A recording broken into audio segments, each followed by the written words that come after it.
Now, as the war rages on in Gaza, Hamas claimed that it has lost control with the group holding Israeli-American hostage Edan Alexander. This is shortly after an airstrike on their location in the Gaza Strip. Abu Ubaidah, who's the spokesperson for the Al-Qassam Brigade, said that the group is still trying to establish contact. Now, Alexander was serving as a soldier in an elite infantry unit on the Gaza border when he was abducted by Palestinian militants during the 2023 attack on Israel. Out of the 251 hostages taken during the 7th of October attack, 58 remain in captivity, including 34 whom the Israeli military says may be dead. Israeli Prime Minister Netanyahu emphasized his forces would press on with its military offensive against Hamas to secure the release of the hostages, as he praised troops during a visit to Northern Gaza. They are doing a wonderful job here in the Gaza Strip. They are striking the enemy, and Hamas will suffer more and more blows. We insist that they release our hostages, and we insist on having achieved all our war goals, and we are doing it thanks to our heroic fighters. You are simply doing a wonderful job. Now, in the video statement, Netanyahu claimed Israel has been fighting for its existence. He held a printed statement he said had been released on the same day by Iran's Supreme Leader Ayatollah Khamenei. It reportedly explained why Israel must be destroyed. I want to tell you what we are fighting for and why we are fighting.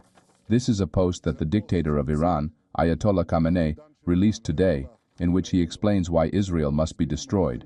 He is doing this during negotiations with the Americans. We are fighting for our existence. We are fighting for our future.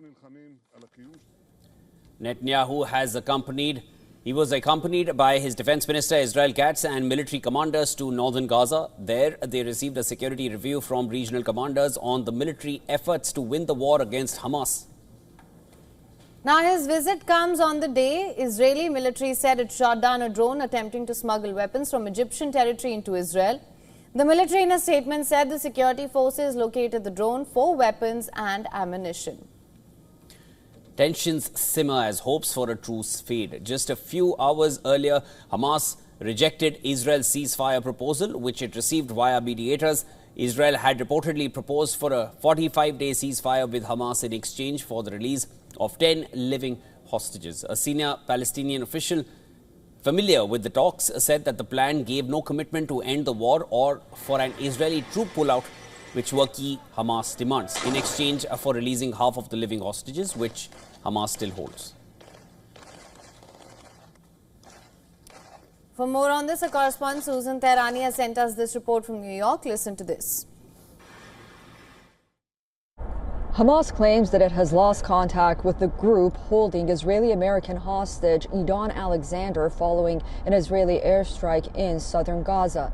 Alexander, a 21-year-old IDF soldier from New Jersey, was captured during Hamas's October 7, 2023 attack and was reportedly slated for release in an upcoming hostage deal. Prior to this development, U.S. President Donald Trump and U.S. Special Envoy Steve Witkoff had emphasized that securing Alexander's release was a top priority.